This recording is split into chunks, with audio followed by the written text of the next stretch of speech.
మరి రాజ్యాంగ భద్రత ఉన్న ఉద్యోగులకు కేటాయించిన పైసలు కాగ్ రిపోర్ట్లో ఉన్నాయి, మరి వాళ్ళ జేబులకు ఎందుకు పోలేదు? ఎటు డైవర్ట్ అయినాయి అంటే ఎక్కడెక్కడ డైవర్ట్ అయినా కూడా తీసిన.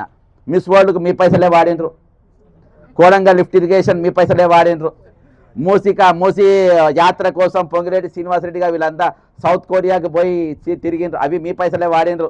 ఇప్పటి వరకు అమెరికా పర్యటన మీ పైసలే వాడినరు. అంటే మిస్సిలినియస్ ఛార్జెస్ కింద మొత్తం వాడిన పైసలు ఎవరి అంటే రిటైర్మెంట్ అయినటువంటి వాళ్ళ పైసలు. మరి ఇవాళ దాకా ఒక తర్వాత లాస్ట్ సప్పర్లు కొట్టుకుందాం.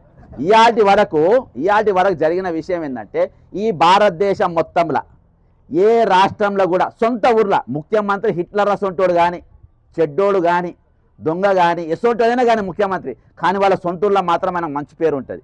ఆయన చచ్చిపోతే వాళ్ళ సొంతూరులో మాత్రం ఆయన విగ్రహం కట్టిస్తారు.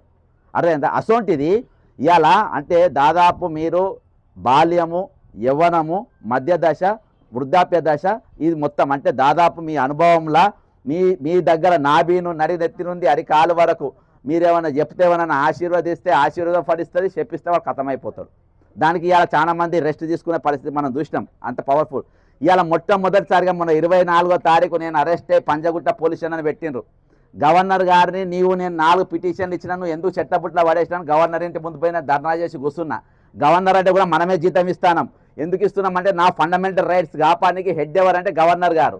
గవర్నర్ గారు ఇంతమంది చచ్చిపోయిన ఇవాటి వరకు ఫ్యాక్చువల్ రిపోర్టు రాష్ట్రపతికి పంపాలి. రాష్ట్రపతి గారు కాగ్ రిపోర్ట్లో ఉన్న అమౌంట్ ఎప్పుడైతే ఇయ్యరో దానిపైన వీళ్ళు పైసలు ఇవ్వలేకపోతుండ్రు. ఇక్కడ ఫైనాన్షియల్ ఎమర్జెన్సీ ఉంది, ఎకనామికల్ ఎమర్జెన్సీ ఉంది కాబట్టి మీరు డబ్బు ఇవ్వచ్చని స్పెషల్ కేసు కింద ఎప్పుడైతే రాష్ట్రపతి గారు ప్రైమ్ మినిస్టర్ ఆఫీస్కి పోతుందో అక్కడికి వెళ్ళి మనకు ఫండ్స్ రిలీజ్ అయ్యే అవకాశం. ఇవన్నీ రాజ్యాంగ భద్రత ఉన్న పరిస్థితి. ఇవి చదువు వచ్చిన ముఖ్యమంత్రులు ఉంటే వాళ్ళకి అర్థమైతే, చదువు రాని వాళ్ళు ఉంటే ఇటువంటి పరిస్థితి ఉంటుంది. అయితే ఈరోజు ఆ రిపోర్ట్ పంపలేదని చెప్పి నేను పంజగుట్ట పోలీస్ స్టేషన్లో గవర్నర్ ఆఫీస్ ముందు బాజాప్తా గేట్ ముందు నేను ధర్నా చేసిన. ఆ రోజు గవర్నర్ గారు ఇంట్లోనే ఉండ్రు, పిలిపించుకుని నేను ఇచ్చిన ఆడిట్ రిపోర్ట్లు అన్నీ కూడా తెప్పించుకున్న పరిస్థితి. అయితే ఆ 24వ తారీఖు ఏం జరిగిందంటే ఇది దమ్మున్న ఛానళ్ళు, 6 ప్యాక్ ఉన్న ఛానళ్ళు, కండలు తిరిగిన ఛానళ్ళు ఎవరు కూడా రాయని వార్త ఏంటంటే ముఖ్యమంత్రి రేవంత్ రెడ్డి గారి కోడంగల్ సొంత ఊళ్ళకు నా ఊళ్ళకు రావద్దని పాన్ షాపులు, ఆటోలు, కిరాణా కొట్లు, పెయింట్ల దుకాణాలు, బార్లు, బెల్ట్ షాపులు అన్ని దుకాణాలు బంద్ చేసి నా దగ్గర వీడియోలు ఉన్నాయి. అన్ని బంద్ చేసి నా ఊరికి రావద్దు, నా ఊరికి నువ్వు చేయబట్టి చెడ్డ పేరు వస్తుంది, నువ్వు చేయబట్టి 27 మంది చచ్చిపోయిందంట, నువ్వు చేయబట్టి ఈరోజు చాలా మంది యాగమైనరంట, ఈరోజు పులివెందులకు రాజశేఖర రెడ్డి గారి పేరు చేయబట్టి పెద్ద మంచి పేరు వచ్చింది, నేదురమల్లి చేయబట్టి వాళ్ళ ఊరికి మంచి పేరు వచ్చింది, ఎన్టీఆర్ చేయబట్టి కైకూరు వాళ్ళ ఊరికి మంచిగా వచ్చింది, కానీ నువ్వు చేయబట్టి మా ఊరికి చెడ్డ పేరు వచ్చింది, ఆ పిల్లగా మా ఊళ్ళోకి రావద్దని దుకాణం మొత్తం బంద్ పెట్టింది. అది ఏ టీవీలో రాలేదు. వాస్తవం.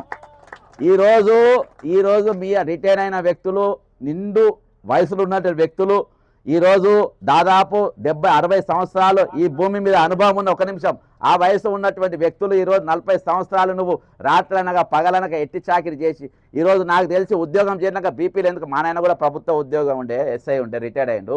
ఈ నౌకరు చేయబట్టి ఎప్పుడు టెన్షనే, పైన టెన్షన్, కింద టెన్షన్, మధ్యలో టెన్షన్తో బీపీ షుగర్లు వచ్చి 80 ఏళ్ళు బతికేటోడు 60 ఏళ్ళకే పోయే పరిస్థితి. ఈరోజు అంత కష్టపడి ప్రభుత్వానికి ఉద్యోగం చేసిన తర్వాత నువ్వెవరో నాకు తెలియదు. ఇవాళ ఊరవతల శ్మశాన వాటికలు ఉంటాయి, ఊరవతల శ్మశాన వాటికలు ఉన్న జాగాలో మీరు వచ్చి ధర్నా చేస్తుందంటే ఇంతకు మించిన దౌర్భాగ్యం ఏముంటుంది చెప్పండి. కాబట్టి ఖచ్చితంగా ఈరోజు నేను చెప్పేది ఏంటంటే మీరు దయచేసి ఐక్యతతోని పనిచేయాలి. ఈరోజు మీ ఎజెండాలో రిటైర్మెంట్ అయిన వాళ్ళవి కూడా మీరు పెట్టుకుంటారు. ఒకరోజు మీరు 101%, ఒక్కరోజు మీరు ఇక్కడనే పెట్టండి, వేరే దగ్గర అంటలేను, ఇక్కడనే పెట్టండి.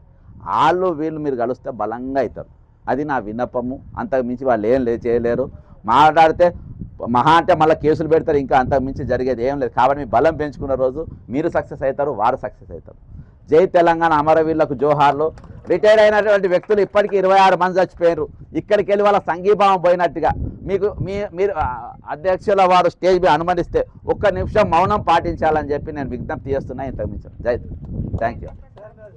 నా పేరు బక్క జెడ్సన్ అమ్మ. నాకు ఎక్కడన్నా నొప్పి ఉంటే నాకు అక్కడికి పోవడం నాకు గుల్ల, అంతకు మించి ఏం లేదు. 1 నిమిషం మీరు అనౌన్స్ చేస్తే 1 నిమిషం మౌనం.